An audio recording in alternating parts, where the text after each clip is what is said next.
Welcome back. One final segment on this edition of the Sports Blitz. Thanks for hanging around. Mike Neville along with you. And by the way, all you Tucker Warner fans, he will be back with us next week. Took a little 2-week vacation, so hopefully he'll be back with us next week on the Sports Blitz. And we want to thank Ryan Zinkin, of course, the Riverbend grad, who, of course, won a national championship with the University of Virginia, for stopping by and talking to us as well out there at the Fredericksburg Football Club's complex. And speaking of the Fredericksburg Football Club, their men's soccer team will be competing in the playoffs for the NPSL, and they will entertain Binghamton FC on Saturday afternoon at the Battleground Complex on the campus of the University of Mary Washington. CVTV is scheduled to tape that game, and we'll play it back for you, so we're looking forward for that matchup in local soccer action.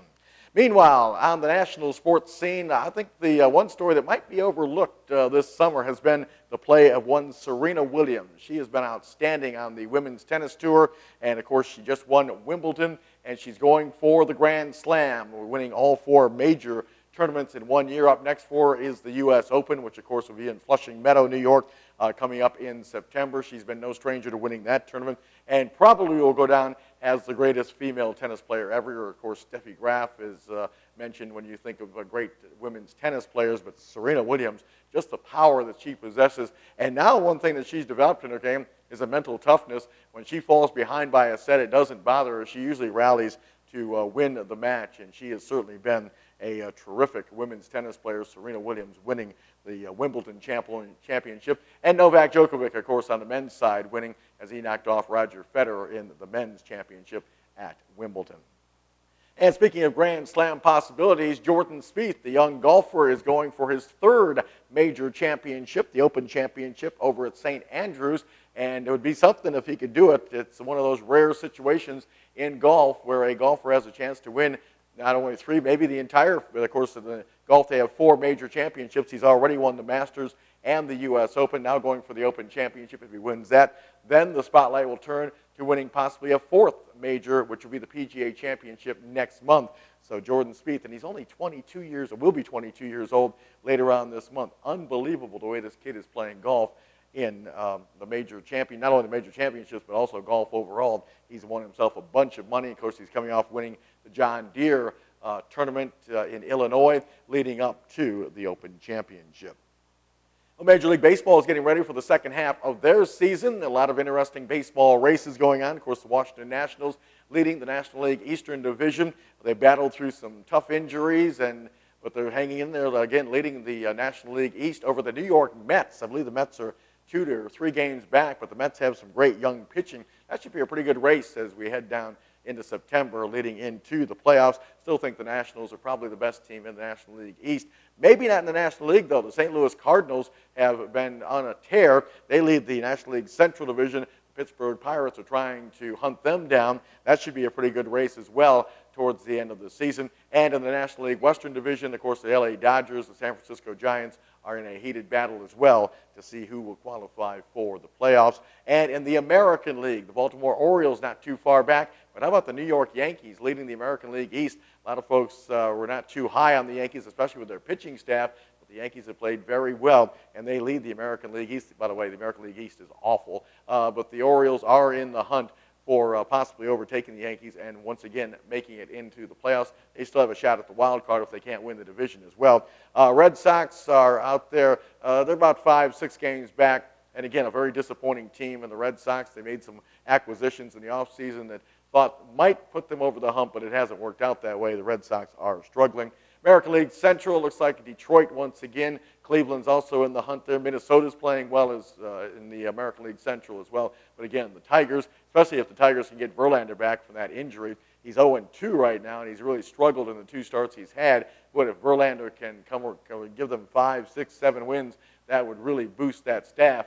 But again, they're dealing with some injuries with Cabrera out until I think middle of next month. That has hurt their offensive portion of their lineup. So it'll be interesting to see if the Tigers can hold on to the American League Central. And in the American League West, the LA Angels, of course. Seattle's been a disappointment. A lot of folks thought they would make the leap. They made a couple of acquisitions, and folks thought that they would make the leap as far as being a contender in the National League West, but they are struggling as well. But the Angels out west look like they might be the team to beat the Texas Rangers, of course, are also hanging in there in the American League Western Division. And the NFL training camps will be opening up in about a week or so. So all the eyes will be on those training camps, including the Washington Redskins, who once again will hold their training camp in Richmond. And, of course, the key there, quarterback play. Robert Griffin III, will he take a step forward? Will he improve? Of course, the Redskins coming off a horrid 4-12 season a year ago. They've changed their defensive coordinator. They've made some pretty good acquisitions on the defensive side of the ball to shore up that defense. But, again, it all starts with the quarterback situation with every team in the National Football League. And, again, how much RG3 progresses in Jay Gruden's offensive system is going to be a key to the Redskins' success. Of course, they also have Kirk Cousins and Colt McCoy as far as backup quarterbacks go, but a lot of pressure on RG3.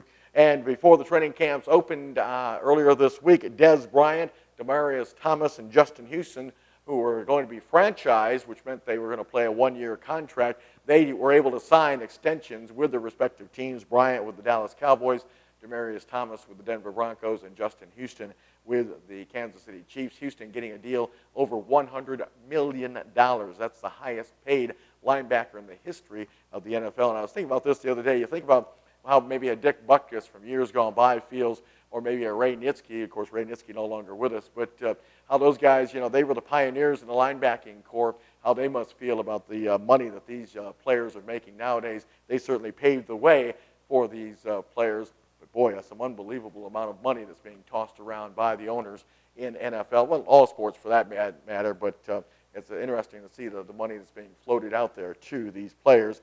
Again, Dez Bryant and Demaryius Thomas, wide receivers, respectively, for their teams, signing those extensions. So they will not play for the franchise tag. I think Dez Bryant's deal, I think both deals were both for 5 years, so they are hooked up with their teams. And I think the Houston deal was for 6 years with Kansas City. And back to soccer, men's soccer. The CONCACAF tournament is continuing, and the United States is still alive. They will take on Cuba in the next round of the CONCACAF tournament. The U.S. men's national team will be playing in Baltimore, taking on Cuba in the next round of the CONCACAF tournament. And they really haven't looked that great in this CONCACAF tournament. Of course, coming off a couple of big wins in some friendlies earlier this month and end of last month when they beat Germany and the Netherlands. But they certainly are not playing that well. And Klinsmann has done a little shuffling as far as the roster goes. Josie Altidore looks like he's going to be sitting out, although he's been nursing a hamstring injury. But he's going to tweak that lineup a little bit to see if he can't get the men's team kick-started in the right direction. They've had some sluggish starts. They played pretty well in the second half of their last couple of games, but again, they have struggled getting out of the gate in this CONCACAF tournament. But again, they will take on Cuba, and that match will be played in Baltimore, Maryland. Well, that's just about going to wrap up this edition of the Sports Blitz. We're along with you every week right here on CVTV. We cover local sports in the Central Virginia region. My thanks is to Kirk Glazer, the University of Mary Washington men's lacrosse coach, for joining us on the first segment, and to Ryan Zinkin hooking up with us on the second segment. And of course, we thank you for watching the Sports Blitz right here on CVTV. Have a great week, everybody.